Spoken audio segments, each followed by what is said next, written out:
নমস্কার, গুরু কৃপাহি কেবলম।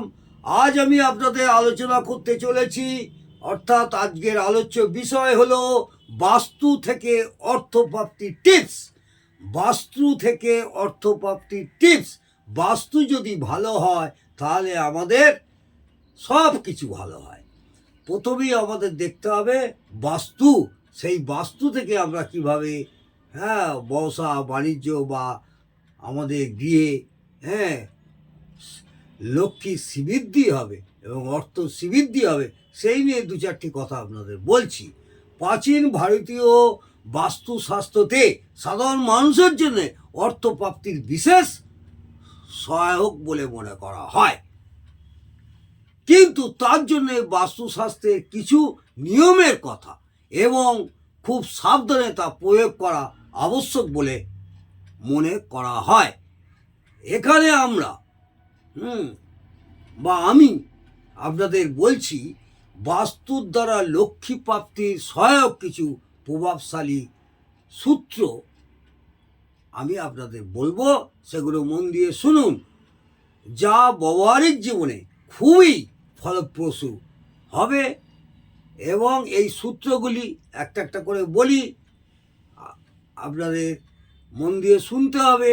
1 নম্বর সূত্র, বাড়ি অথবা ব্যবসার জায়গা।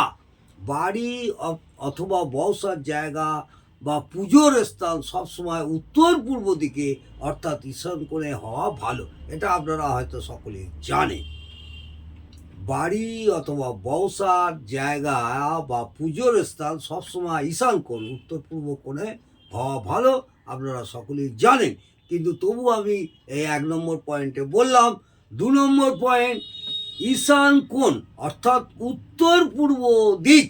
ঈশান কোণ মানে উত্তর পূর্ব দিক সব সময় খোলা, পরিষ্কার এবং পবিত্র রাখতে হবে।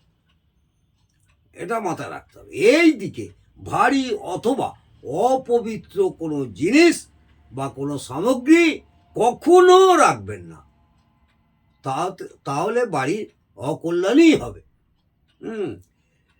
3 নম্বর পয়েন্ট, বাড়ির ঈশান কোণে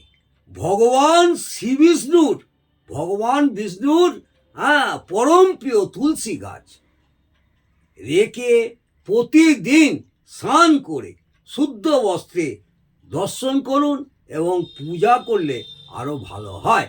অর্থাৎ বাড়ির ঈশান কোণে ভগবান বিষ্ণুর পরম প্রিয় তুলসী গাছ রেখে প্রতিদিন দর্শন করুন এবং পূজাদি করলে বাড়িতে সুখ, শান্তি, সমৃদ্ধি এবং আর্থিক শ্রীবৃদ্ধি হবেই হবে। এটা কন্টিনিউ আপনারা করে যান। 4 নম্বর পয়েন্ট, বাড়ির উত্তর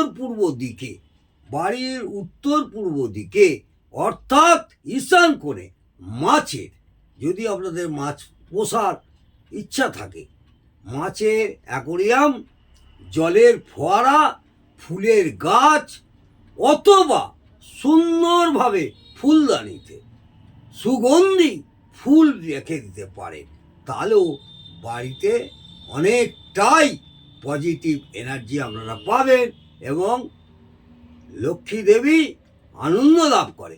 এই লক্ষ্মীর শ্রীবৃদ্ধি, অর্থের শ্রীবৃদ্ধি, আর্থিক শ্রীবৃদ্ধির জন্যে আমি আপনাদের 4টে ছোটোখাটো টিপস বললাম। এই সূত্রগুলো মেনে যদি আপনারা সাংসারিক জীবনে চলতে পারেন, আশা করব আপনাদের বাড়িতে সুখ, শান্তি, সমৃদ্ধি এবং অর্থের জায়গাটা অনেকটাই শ্রীবৃদ্ধি হবেই হবে। আজকে এই পর্যন্ত। আগামী দিনে আপনাদের এইভাবে, যেমন আমি শিক্ষামূলক কিছু আলোচনা প্রত্যেক দিন করে আসছি, আমি আগামী দিনেও করে যাব। যদি ভালো লাগে অবশ্যই সাবস্ক্রাইব এবং লাইক করতে ভুলবেন না এবং আমার বেল আইকনটা টিপে দেবেন। আমার নোটিফিকেশনটা আপনাদের কাছে চলে যাবে। প্রত্যেক দিনের ভিডিও আপনারা দেখতে সহায়তা হবে। আজকে এই পর্যন্ত। জয় মা তারা। ভালো থাকুন, সুস্থ থাকুন, আনন্দে থাকুন। জয় জয় তারা।